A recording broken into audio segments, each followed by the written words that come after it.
ఒక చిన్న అల సముద్రం మీద ఎంత దూరం ప్రయాణిస్తుంది? ఒక ఆలోచన, ఒక వ్యక్తి మనసులో పుట్టి ప్రపంచాన్ని ఎలా మార్చగలదో? ఈ రాత్రి మన ప్రయాణం అలాంటిదే. అలల మీద సాగిన ఒక చారిత్రక ప్రయాణం. ఒక గొప్ప జ్ఞానానికి చెందిన ప్రయాణం. నమస్కారం.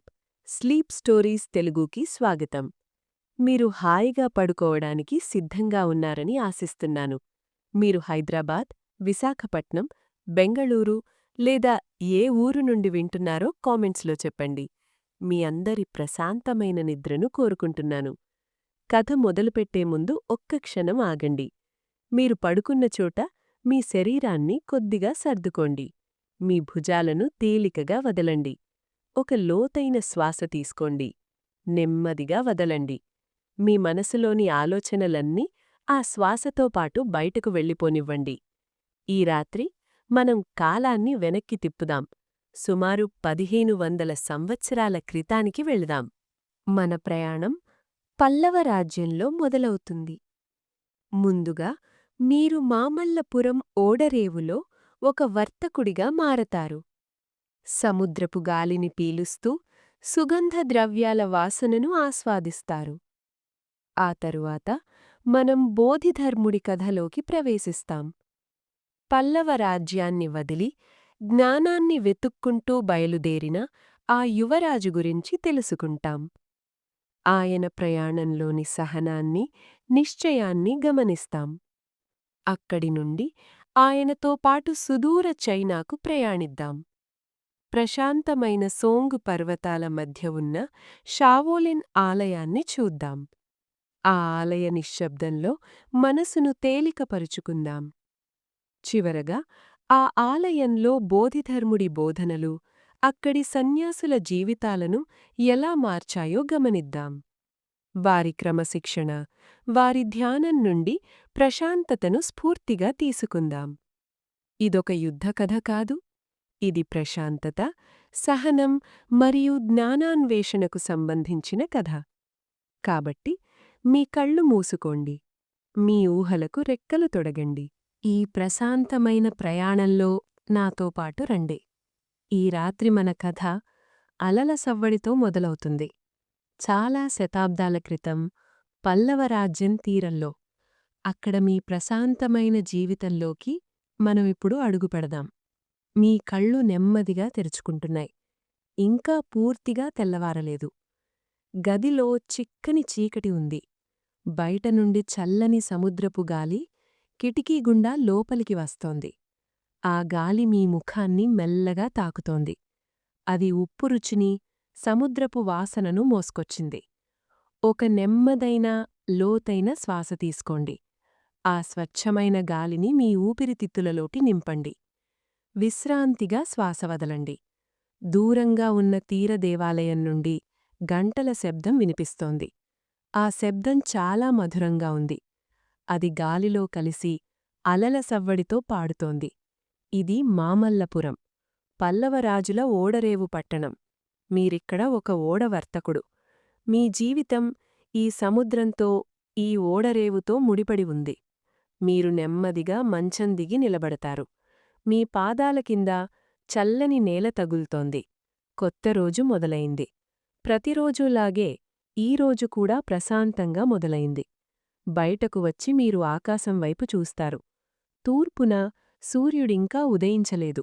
కాని ఆకాశం రంగులు మారుతోంది. నారింజ, గులాబీ రంగులు మేఘాలను అలంకరిస్తున్నాయి. సముద్రం నిశ్శబ్దంగా, గంభీరంగా కనిపిస్తోంది. అదొక పెద్ద నల్లని దుప్పటిలా పరుచుకునుంది. మీరు ఓడరేవు వైపు నడక మొదలుపెడతారు. వీధులు అప్పుడే మేల్కొంటున్నాయి. కొంతమంది జాలరు తమ వలలతో సముద్రం వైపు వెళుతున్నారు. వారి మాటలు, నవ్వులు గాలిలో తేలుతున్నాయి. మీరు వారికి చిరునవ్వుతో పలకరిస్తారు. ఈ ఓడరేవు మీ ఇల్లు. ఇక్కడి ప్రజలందరూ మీ కుటుంబం. ఓడరేవు చేరగానే మీ పెద్ద ఓడ కనిపిస్తోంది. అది నీటిమీద గర్వంగా నిలబడి ఉంది. దాని చెక్కబొడని చాలా బలంగా ఉంది. ఎన్నో ప్రయాణాలు చేసి, ఎన్నో తుఫానులను తట్టుకుంది. దాని పొడవైన స్తంభం ఆకాశాన్ని తాకుతున్నట్లుంది. దానికి కట్టిన పెద్ద తెరచాప గాలి కోసం ఎదురుచూస్తోంది. మీరు ఓడ ఎక్కుతారు. మీ చేతికి ఓడ అంచులు గట్టిగా తగుల్తాయి. ప్రతి అడుగులో ఓడ మెల్లగా కదుల్తోంది. అలల మీద తేలుతున్న ఊయలలా ఉంది. మీరు ముందుగా ఓడ తాళ్లను పరిశీలిస్తారు. ప్రతి తాడు బలంగా ఉందో లేదో చూస్తారు. మీ వేళ్లు ఆ గరుకు తాళ్లమీద పాకుతాయి. ఈ తాళ్ళు ఈ ఓడకు ప్రాణం. అవి తెరచాపలను పట్టుకుంటాయి.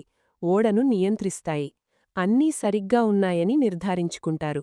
మీ మనసుకు ఒక రకమైన తృప్తి కలుగుతుంది. తర్వాత మీరు తెరచాపల దగ్గరకు వెళతారు. అవి ఇంకా ముడివేసి ఉన్నాయి. వాటి దప్పబట్టను తాకుతారు. గాలి వీచినప్పుడు ఇవి ఎంత శక్తివంతంగా మారుతాయో మీకు తెలుసు. కొద్దిసేపటికి మీ నావికులు రావడం మొదలవుతుంది. వారు అనుభవిజ్ఞులు. వారి ముఖంలో సముద్రం యొక్క జ్ఞానం కనిపిస్తోంది. మీరు వారితో మాట్లాడుతారు. వారి మాటల్లో ఎంతో ప్రశాంతత ఉంటుంది. వాతావరణం గురించి చర్చిస్తారు. నక్షత్రాల గమనం గురించి మాట్లాడుతారు. రాబోయే ప్రయాణానికి ఏ మార్గం మంచిదో నిర్ణయిస్తారు. ఈ చర్చలో ఆందోళన లేదు. అంతా ప్రణాళిక ప్రకారం నెమ్మదిగా జరుగుతుంది. ఇప్పుడు ఓడలోకి సరుకులు ఎక్కించే సమయం. పనివాళ్లు పెద్ద పెద్ద పెట్టెలను, మూటలను తీసుకువస్తారు. మొదటగా సుగంధద్రవ్యాలు వస్తాయి. ఒక మూట విప్పగానే మిరియాల ఘాటైన వాసన గాలంతా వ్యాపిస్తుంది. ఆ వాసన మీ నాసికను తాకగానే మీకు ఎంతో ఉత్సాహం కలుగుతుంది. ఇంకో పెట్టెలో యాలకులు, లవంగాలు ఉన్నాయి. వాటి సువాసన తీయగా, కమ్మగా ఉంది. ఈ సువాసనలు సుదూర దేశాలకు ప్రయాణిస్తాయి. అక్కడి ప్రజలకు పల్లవరాజ్యం యొక్క గొప్పతనాన్ని చాటుతాయి. తర్వాత గంధపు చెక్క దుంగలు వస్తాయి.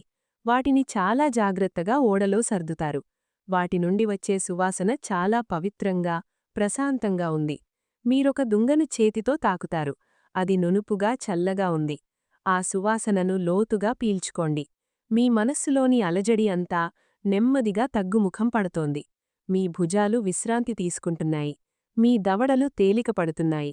కేవలం ఈ క్షణం, ఈ సువాసన మాత్రమే ఉన్నాయి. తర్వాత పట్టు వస్త్రాల మూటలు వస్తాయి. అవి రంగురంగుల మెరుపులతో వెలిగిపోతున్నాయి. ఎరుపు, నీలం, ఆకుపచ్చ, పసుపు. అవి ఎంత మృదువుగా ఉన్నాయంటే చేతిలో పట్టుకుంటే కరిగిపోతాయేమో అనిపిస్తోంది. ఈ పట్టువస్త్రాలు కాంచీపురంలో నేసినవి. పల్లవ కళాకారుల నైపుణ్యానికి అవి నిదర్శనం. ప్రతి వస్తువును ఓడలో జాగ్రత్తగా అమరుస్తారు. ప్రతిదీ దాని స్థానంలోకి వెళ్ళినప్పుడు ఒక సంతృప్తికరమైన శబ్దం వస్తుంది. సూర్యుడిప్పుడు ఆకాశంలో పైకి వచ్చాడు. అతని కిరణాలు సముద్రపు నీటిపై పడి బంగారపు మెరుపులను సృష్టిస్తున్నాయి. ఓడకు తగిలే అలల శబ్దం ఒక లయాత్మకమైన సంగీతంలా ఉంది. మెల్లగా, నెమ్మదిగా, వస్తూ, పోతూ. ఈ శబ్దం వింటూ మీరు ఓడ అంచున నిలబడతారు. దూరంగా తీరం కనిపిస్తోంది. కొబ్బరి చెట్లు గాలికి మెల్లగా ఊగుతున్నాయి. పక్షులు ఆకాశంలో స్వేచ్ఛగా ఎగురుతున్నాయి. అంతా శాంతంగా, అందంగా ఉంది. మీరు మీ పనిని ప్రేమిస్తారు. ఈ సముద్రపు ప్రయాణం అంటే మీకిష్టం. కొత్త ప్రదేశాలను చూడడం, కొత్త మనుషులను కలవడం. ఇది కేవలం వ్యాపారం కాదు. ఇదొక జీవన విధానం. ప్రకృతితో కలిసి జీవించడం. గాలికి, అలలకు అనుగుణంగా నడుచుకోవడం. మీరు కళ్ళు మూసుకుని సముద్రపు గాలిని ఆస్వాదిస్తారు. మీ మనస్సులో కృతజ్ఞతాభావం నిండుతుంది. ఇంతటి ప్రశాంతమైన జీవితాన్నిచ్చినందుకు. అదే సమయంలో ఓడరేవులో ఒక మూలన ఒక వ్యక్తి నిశ్శబ్దంగా కూర్చుని ఉన్నారు. ఆయనొక బౌద్ధ సన్యాసి. ఆయన వస్త్రాలు కాషాయ రంగులో ఉన్నాయి. ఆయన ముఖంలో అపారమైన ప్రశాంతత ఉంది. ఆయన కళ్ళు సముద్రం వైపు చూస్తున్నాయి. కాని ఆయన చూపెక్కడో సుదూర తీరాలను వెతుకుతున్నట్లుంది. ఆయన చుట్టూ ఉన్న సందడి ఆయనను ఏమాత్రం తాకడంలేదు. ఆయన తనలోనే ఒక ప్రపంచాన్ని నిర్మించుకున్నట్లున్నారు. ఆయన కూడా ఒక ప్రయాణానికి సిద్ధమవుతున్నారని మీకు అనిపిస్తుంది. అది సరుకుల కోసం చేసే ప్రయాణం కాదు. అది జ్ఞానం కోసం చేసే ప్రయాణంలా ఉంది. మీరు చూస్తున్న ఆ ప్రశాంతమైన సన్యాసి ప్రయాణం ఒక సామాన్యమైన ప్రయాణం కాదు. సముద్రపు అలలమీద ఎన్నో కథలు ప్రయాణిస్తాయి. కొన్ని వ్యాపారుల కథలు, కొన్ని యాత్రికుల కథలు. ఈ రాత్రి మనం వినబోయే కథ ఒక జ్ఞానిది. ఆయన ప్రయాణం మనసులోని ప్రశాంతతను వెతుక్కుంటూ మొదలయింది. దక్షిణ భారతదేశంలో పల్లవ సామ్రాజ్యం వైభవంగా వెలుగుతోంది. వారి రాజధాని కంచిపురం. అది కేవలం ఒక నగరం కాదు. అది కళవకు, విజ్ఞానానికి పుట్టినిల్లు. ఆ నగరంలో ఒక రాజకుమారుడు ఉండేవారు. ఆయన పేరు బోధిధర్ముడు. మూడవ కుమారుడిగా ఆయనకు రాజ్యభారం తక్కువ, విలాసాలు ఎక్కువ. ఆయన గది కిటికీ నుండి చూస్తే విశాలమైన ఉద్యానవనాలు కనిపించేవి. చల్లని గాలి, మల్లెపూల సువాసనను మోసుకొచ్చేది. పట్టుపరుపులు, బంగారు పళ్ళాలు, మధురమైన సంగీతం ఇవన్నీ ఆయన చుట్టూ ఉండేవి. కాని ఆయన దృష్టి ఎప్పుడూ వాటిమీద ఉండేది కాదు. ఆయన చూపు దూరంగా, ఆకాశం వైపు ఉండేది. ఆయన మనసులో ఎన్నో ప్రశ్నలు మెదిలేవి. ఈ సుఖాలు శాశ్వతమా? నిజమైన ఆనందం ఎక్కడుంది? ఆయన తన తండ్రిని, అన్నలను చూసేవారు. వారు రాజ్య వ్యవహారాలలో మునిగిపోయి ఉండేవారు. యుద్ధాలు, ఒప్పందాలు, పన్నులు. వారి ముఖాల్లో అధికారం కనిపించేది, కాని ప్రశాంతత కనిపించేది కాదు. బోధిధర్ముడికి ఆ మార్గం నచ్చలేదు. ఆయన కంచి నగరంలోని బౌద్ధ విహారాల వైపు ఆకర్షితులయ్యారు. అక్కడ జీవితం చాలా నిరాడంబరంగా ఉండేది. కాషాయ వస్త్రాలు ధరించిన సన్యాసులు. వారి ముఖాల్లో అపారమైన ప్రశాంతత. వారి నడకలో నిశ్చలత్వం. వారు చేసే ప్రతి పని ఒక ధ్యానంలా ఉండేది. ఆకులు ఊడవడం కూడా ఒక సంగీతంలా అనిపించేది.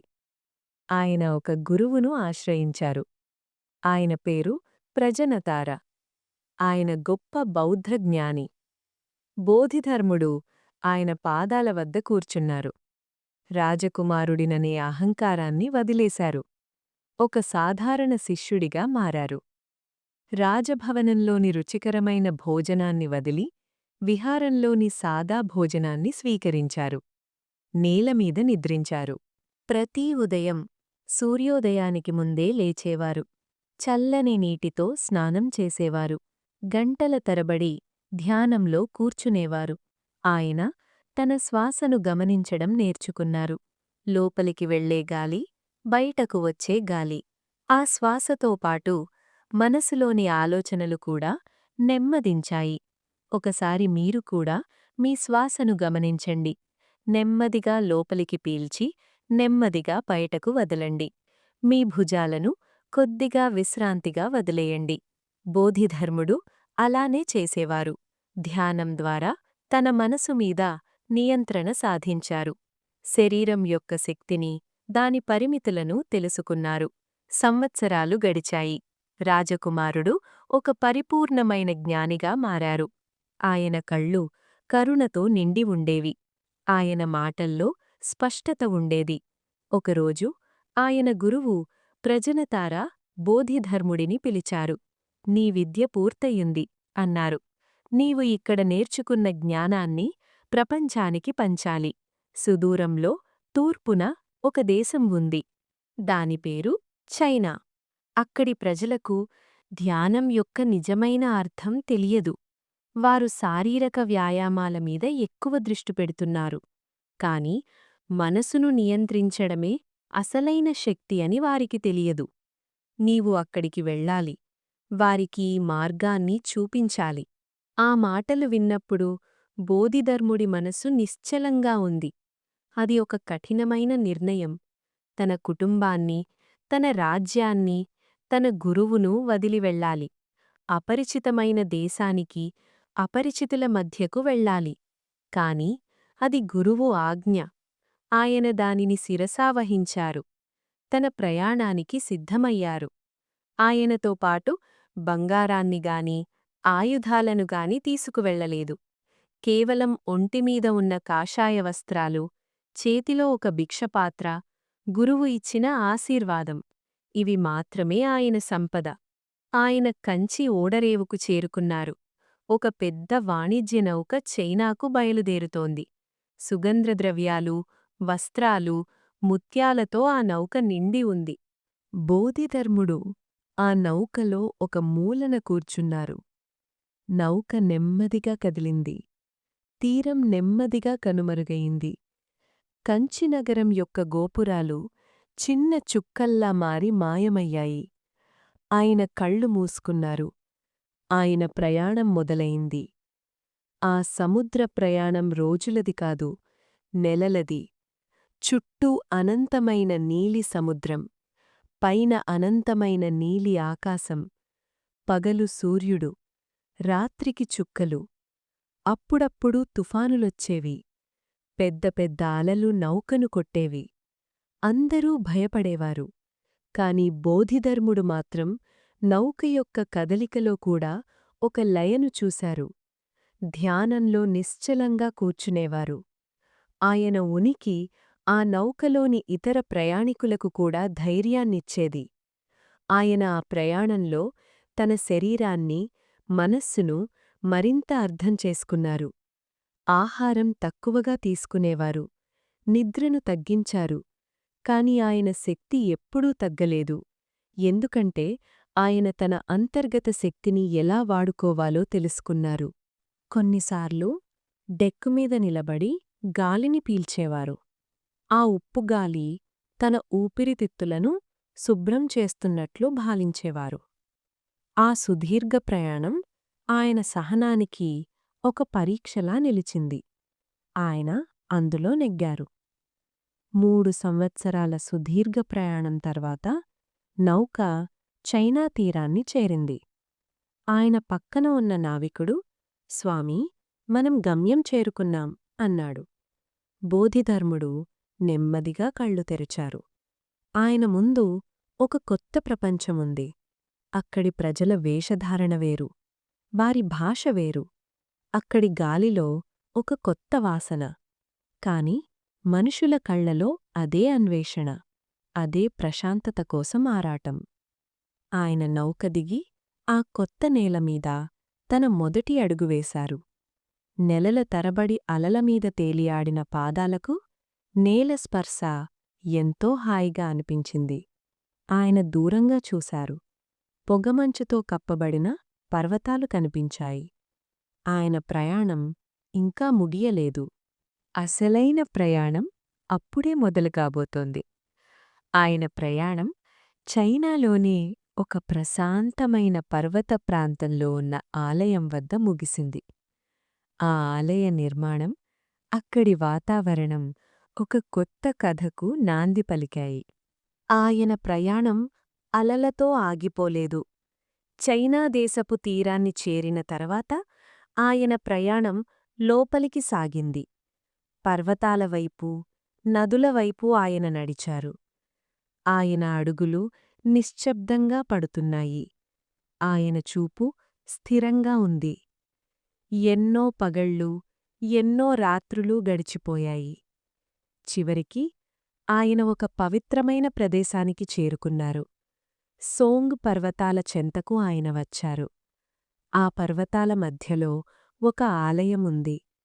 దట్టమైన అడవిలో అది దాగి ఉంది. దాని పేరు షావోలెన్ ఆలయం. ఉత్తర వి వంశపు చక్రవర్తి దాన్ని కట్టించారు. అది చాలా సరళమైన నిర్మాణం. చెక్క, రాతితో కట్టారు. చుట్టూ ఉన్న ప్రకృతితో అది కలిసిపోయింది. అక్కడ ప్రశాంతత రాజ్యమేలుతోంది. ఆలయ గోపురాలు ఆకాశం వైపు చూస్తున్నాయి. అవి పగోడాల ఆకారంలో ఉన్నాయి. అవి జ్ఞానానికి, జాగృతికి ప్రతీకలు. ప్రాంగణాలు విశాలంగా ఉన్నాయి. ధ్యానం చేసుకోవడానికి అనువుగా ఉన్నాయి. గాలి చల్లగా వీస్తోంది. పైన్ చెట్ల సువాసన గాలిలో తేలుతోంది. పక్షుల కూతలి తప్ప మరే శబ్దం లేదు. అది లోపలికి చూసుకోమని పిలుస్తున్న ప్రదేశం.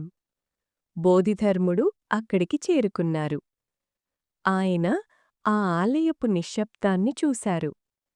అక్కడి సన్యాసులను గమనించారు. వారు చాలా శ్రద్ధగలవారు. రోజంతా పవిత్ర గ్రంథాలను చదువుతారు. వాటిని అనువదిస్తూ ఉంటారు. వారి మనసులు చాలా చురుకురినవి. కాని వారి శరీరాలు బలహీనంగా ఉన్నాయి. గంటల తరబడి కూర్చోవడం వల్ల వారు నీరసించిపోయారు. ధ్యానంలో కూర్చున్నప్పుడు వారి వీపులు వంగిపోయేవి. వారి కాళ్ళు నొప్పిపెట్టేవి. మనసు నిలకడగా ఉన్నా శరీరం సహకరించేది కాదు. వారు జ్ఞానాన్ని వెతుకుతున్నారు, కాని వారి ప్రయాణానికి వారి శరీరాలే అడ్డంకిగా మారాయి. బోధిధర్ముడు వారి పరిస్థితిని అర్థం చేసుకున్నారు, కాని ఆయన వెంటనే బోధించడం మొదలుపెట్టలేదు. ఆయన ఆలయానికి దగ్గరలో ఉన్న ఒక గుహలోకి వెళ్లారు. అక్కడ ఒక బండరాయికి ఎదురుగా కూర్చున్నారు. ఆయన కళ్ళు మూసుకున్నారు. ఆయన ధ్యానంలోకి జారుకున్నారు. ఒకరోజు కాదు, 2 రోజులు కాదు, ఏకంగా 9 సంవత్సరాలు ఆయన అక్కడే ఉన్నారు. ఆయన కదలలేదు, మెదలలేదు. ఆయన శ్వాస నెమ్మదిగా సాగుతోంది. ఆయన మనసు పూర్తిగా నిశ్చలంగా ఉంది. బయటి ప్రపంచం ఆయనను తాకలేదు. కాలం కూడా ఆయనను దాటి వెళ్ళిపోయింది. ఆయన ఏకాగ్రత ఎంత తీవ్రంగా ఉందంటే ఆయన నీడ ఎదురుగా ఉన్న బండరాయిపై ముద్రించబడిందని అంటారు. ఈ విషయం మెల్లగా షావోలిన్ సన్యాసులకు తెలిసింది. వారు ఆశ్చర్యపోయారు. ఇంతటి సంకల్పబలం ఉన్న వ్యక్తిని వారెప్పుడూ చూడలేదు. ఆయన జ్ఞానం మీద వారికి నమ్మకం కలిగింది. వారు గుహ వద్దకు వెళ్లారు. ఆయనను తమ గురువుగా స్వీకరించమని ప్రార్థించారు. చాలా కాలం తర్వాత బోధిధర్ముడు అంగీకరించారు. ఆయన గుహ నుండి బయటకు వచ్చి ఆలయంలోకి అడుగుపెట్టారు. ఆయన సన్యాసులను చూశారు. వారి బలహీనమైన శరీరాలను చూశారు. ఆయన వారితో అన్నారు, మనసు, శరీరం వేరు కాదు. అవి రెండూ ఒక్కటే. బలమైన మనస్సుకు బలమైన శరీరం ఆధారం. ఆయన వారికి కొన్ని వ్యాయామాలు నేర్పించారు. అవి చాలా సరళమైనవి. ప్రకృతిలోని జంతువుల కదలికల నుండి స్ఫూర్తి పొందాయి. పులిలా సాగడం, కొంగలా నిలబడటం, పాములా కదలడం. మొదట్లో సన్యాసులకు కష్టంగా అనిపించింది. వారి కండరాలు నొప్పిపెట్టాయి. కాని వారు పట్టుదలతో సాధన చేశారు. ఒకసారి నెమ్మదిగా శ్వాస పీల్చుకోండి. మీ భుజాలు విశ్రాంతిగా ఉన్నాయో లేదో గమనించండి. రోజులు గడిచే కొద్దీ వారిలో మార్పు రావడం మొదలైంది. వారి శరీరాలు దృఢంగా మారాయి. వారి నడకలో నిబ్బరం వచ్చింది. వారి శ్వాస లోతుగా నిలకడగా మారింది. ఇప్పుడు వారు ధ్యానంలో గంటల తరబడి కూర్చోగలుగుతున్నారు. వారి మనస్సు మరింత ఏకాగ్రతతో నిండింది. శరీరం సహకరించడంతో వారి ఆధ్యాత్మిక ప్రయాణం వేగవంతమైంది. వారు గ్రంథాలలోని జ్ఞానాన్ని అర్థం చేసుకోవడమే కాదు, దాన్ని అనుభవించడం మొదలుపెట్టారు. బోధిధర్ముడు వారికి ధ్యానంలో ఒక కొత్త మార్గాన్ని చూపించారు. దానిని చాన్ అని పిలుస్తారు. దానికి మాటలవసరం లేదు, గ్రంథాలు అవసరం లేదు. అది నేరుగా మనసు నుండి మనసుకి ప్రవహించే అనుభవం. మౌనంలో సత్యాన్ని దర్శించడం. ప్రతి కదలికలోనూ, ప్రతి శ్వాసలోనూ ధ్యానాన్ని నింపడం. షావోలిన్ ఆలయం రూపురేఖలు మారిపోయాయి. అది కేవలం పుస్తకాలు చదివే ప్రదేశంగా మిగిలిపోలేదు. అది సజీవమైన శక్తికి కేంద్రంగా మారింది. ఉదయాన్నే సన్యాసులు చేసే వ్యాయామాల శబ్దం ఆ అడవి నిశ్శబ్దాన్ని ఛేదిస్తుంది. వారి ప్రార్థనలలోని శక్తి ఆ గోడలలో ప్రతిధ్వనిస్తుంది. బలహీనమైన పండితులు క్రమశిక్షణగల యోధులుగా మారారు. వారి యుద్ధం బయటి శత్రువులతో కాదు, లోపల ఉన్న అజ్ఞానంతో. ఆలయంలోని గాలి మారింది. అక్కడి వాతావరణం మారింది. ఒకప్పుడు నీరసంగా ఉన్న ప్రదేశం ఇప్పుడు అంతులేని చైతన్యంతో నిండిపోయింది. ప్రతి సన్యాసి ముఖంలో ఒక కొత్త తేజస్సు కనిపించింది. అది శారీరక బలం, మానసిక ప్రశాంతత కలవడం వల్ల వచ్చిన తేజస్సు. బోధిధర్ముడి నాటిన విత్తనం మొలకెత్తింది. అది ఒక చిన్న ఆలయంలో మొదలై ఒక గొప్ప తత్వశాస్త్రంగా ఎదిగింది. ఆయన బోధనలు ఆ ఆలయ గోడలను దాటి చైనా సమాజంపై చెరగని ముద్ర వేశాయి. ఆయన వెలిగించిన జ్ఞానజ్యోతి ఇప్పుడొక పెద్ద దీపస్తంభంలా మారింది. అది షావోలిన్ కొండల నుండి చైనా సామ్రాజ్యం నలుమూలలకి వెలుగును పంచింది. బోధిధర్ముడు విత్తిన విత్తనం ఇప్పుడొక మహావృక్షమయ్యింది. దాని నీడలో వేలాది మంది సన్యాసులు శాంతిని, జ్ఞానాన్ని పొందారు. వారి జీవితం ఒక క్రమబద్ధమైన నదిలా సాగేది. సూర్యోదయానికి ముందే వారి రోజు మొదలయ్యేది. చల్లని గాలి గుడిగంటల శబ్దంతో కలిసేది. ఆ మొదటి గంట వారిని నిద్ర నుండి కాదు, వారి మనస్సులోని ఆలోచనల నుండి మేల్కొల్పేది. వారు నిశ్శబ్దంగా తమ గదుల నుండి బయటకు వచ్చేవారు. వారి కాళ్ల కింద రాతినేల చల్లగా ఉండేది. ఆ చల్లదనం వారిలో ఒక కొత్త చైతన్యాన్ని నింపేది. పెద్ద ధ్యానమందిరంలో వందలాది మంది సన్యాసులు కూర్చునేవారు. అక్కడ సంపూర్ణ నిశ్శబ్దం ఉండేది. కేవలం వారి శ్వాస చప్పుడు మాత్రమే వినిపించేది. లోపలికి తీసుకునే ప్రతి శ్వాస వారికి శక్తినిచ్చేది. బయటకు వదిలే ప్రతి శ్వాస వారిలోని అలసటను తీసివేసేది. వారి మనస్సులు నెమ్మదిగా ప్రశాంతపడేవి. బయట ప్రపంచంలోని గందరగోళం ఆ మందిరం గోడలను దాటి లోపలికి రాలేదు. ధ్యానం తర్వాత శారీరక శిక్షణ ఉండేది. బోధిధర్ముడు నేర్పిన ఆ వ్యాయామాలు కేవలం శారీరాన్ని దృఢంగా ఉంచడానికే కాదు, అవి వారి మనస్సును, శరీరాన్ని ఒకటిగా చేసే సాధనలు. ప్రతి కదలికలో ఒక లయ ఉండేది. ప్రతి భంగిమలో ఒక ఏకాగ్రత ఉండేది. గాలిలో వారి చేతులు కదులుతున్నప్పుడు ఒక రకమైన శబ్దం వచ్చేది. అది క్రమశిక్షణ యొక్క సంగీతం. వారి శరీరాలు అలసిపోయినా వారి మనస్సులు చురుకుగా ఉండేవి.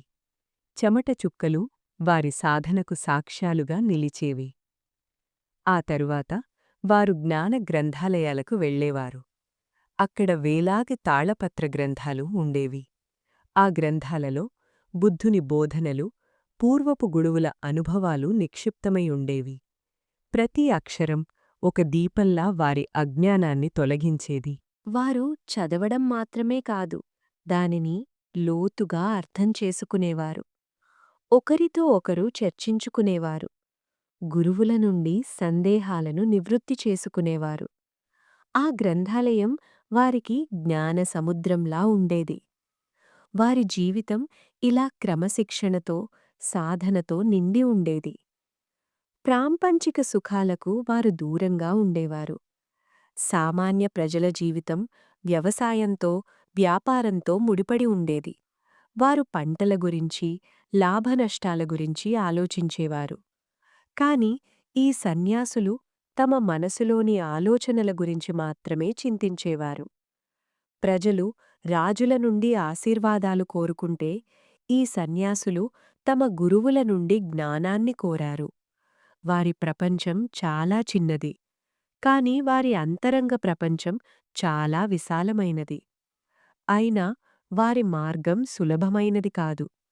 వారికి కూడా కొన్ని ఆందోళనలు ఉండేవి. గంటల తరబడి ధ్యానంలో కూర్చున్నప్పుడు మనసును నిలపడం ఒక పెద్ద సవాలు. వేల ఆలోచనలు ఒకదాని తర్వాత ఒకటి వస్తూనే ఉండేవి. గడిచిపోయిన జ్ఞాపకాలు, భవిష్యత్తు గురించిన ఊహలు వారి ఏకాగ్రతను దెబ్బతీసేవి. ఆ ఆలోచనలను ఆపడానికి వారు నిరంతరం పోరాడేవారు. అది కత్తితో చేసే యుద్ధం కాదు, అది తమ మనసుతో తాము చేసే యుద్ధం. తమ విద్యలో నైపుణ్యం సాధించడం కూడా ఒక పెద్ద బాధ్యత. బోధిధర్ముడు అందించిన పవిత్రమైన సాంప్రదాయాన్ని కాపాడాలి, దానిని తరువాత తరాలకు అందించాలి. ఈ బాధ్యత వారి భుజాలపై ఒక పెద్ద బరువులా ఉండేది. ఒక్క పొరపాటు కూడా చేయకూడదు, ఒక్క అడుగు కూడా పక్కకు వేయకూడదు. ఈ క్రమశిక్షణ కొన్నిసార్లు వారికి మానసిక ఒత్తిడిని కలిగించేది. అన్నిటికన్నా ముఖ్యంగా వారు తమ కుటుంబాలకు, ప్రపంచానికి దూరంగా ఉండేవారు. తల్లిదండ్రుల ప్రేమ, తోబుట్టువుల ఆప్యాయత, స్నేహితుల సాంగత్యం వీటన్నింటినీ వారు త్యాగం చేశారు. పండుగలప్పుడు, ఊరంతా సంతోషంగా ఉన్నప్పుడు వారు మాత్రం తమ సాధనలో ఒంటరిగా ఉండేవారు. ఆ ఒంటరితనం కొన్నిసార్లు వారిని బాధపెట్టేది. కాని ఆ త్యాగం ద్వారానే జ్ఞానాన్ని పొందగలమని వారు నమ్మేవారు. తమ వ్యక్తిగత ఆనందం కన్నా విశ్వశాంతి ముఖ్యమని వారు భావించేవారు. కాలక్రమేణా షావోలిన్ ఆలయం కీర్తి దేశమంతా వ్యాపించింది. చక్రవర్తులు కూడా వారి సలహాల కోసం వచ్చేవారు.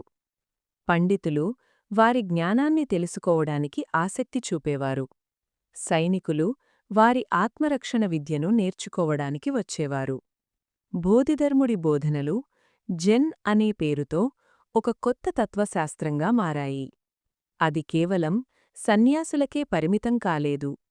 అది కళలలో, సాహిత్యంలో మరియు ప్రజల దైనందిన జీవితంలో కూడా భాగమైంది. ఒక వ్యక్తి తన పనిని పూర్తి ఏకాగ్రతతో, ప్రేమతో చేస్తే అది కూడా ఒక రకమైన ధ్యానమే అని జెన్ బోధించింది. ఆ సన్యాసులు తమ జీవితాన్ని ఒక కళాఖండంలా మలుచుకున్నారు. వారి ప్రతి శ్వాస ఒక ప్రార్థన, వారి ప్రతి అడుగు ఒక ధ్యానం, వారి నిశ్శబ్దం వేల మాటలకన్నా శక్తివంతమైనది. వారు ప్రాపంచిక సంపదను వదులుకున్నారు, కాని వారు అంతర్గత శాంతి అనే అనంతమైన సంపదను పొందారు. వారి ముఖాలలో ఎప్పుడూ ఒక ప్రశాంతమైన చిరునవ్వు ఉండేది. అది వారు పొందిన జ్ఞానానికి ప్రతిరూపం. కొండలమీద ఉన్న ఆ ఆలయం ఒక దీపస్తంభంలా నిలిచింది. అది ఎందరికో దారి చూపింది. బోధిధర్ముడు అనే ఒక సన్యాసి వేల మైళ్ళు ప్రయాణించి ఒక కొత్త దేశంలో ఒక కొత్త సంస్కృతిని సృష్టించాడు. ఆయన శరీరం మట్టిలో కలిసిపోయి ఉండవచ్చు, కాని ఆయన బోధనలు గాలిలో దీపంలా తరతరాలుగా వెలుగుతూనే ఉన్నాయి. ఆ సన్యాసి ప్రశాంతత ఈనాటికి మనకు స్ఫూర్తినిస్తూనే ఉంది. ఒకప్పుడు ప్రశాంతత కోసం ఎంతో కష్టపడాల్సి వచ్చేది. కొండలమీద చల్లని గాలిలో కఠినమైన సాధన చెయ్యాల్సి వచ్చేది. కాని ఈరోజు ఆ ప్రశాంతత మన చేరువలోనే ఉంది. మన వెచ్చని గదిలో, మన మెత్తని పడకపై, కేవలం మన శ్వాసను గమనిస్తే చాలు. ఆ సన్యాసులు పొందిన శాంతిలోని ఒక చిన్న భాగం మనక్కూడా దొరుకుతుంది. మీకు ఈ చారిత్రక ప్రయాణం నచ్చినట్లయితే మా ఛానల్కి సబ్స్క్రైబ్ చేసుకోండి. ఇలాంటి మరిన్ని కథలు వినాలనుకుంటే కామెంట్స్లో మీ రిక్వెస్ట్స్ తెలియచేయండి. ఇప్పుడు మీ కళ్ళు మూసుకొని ఈ చరిత్ర మీ మనసులో నెమ్మదిగా కరిగిపోనివ్వండి. మంచి నిద్ర మిత్రులారా.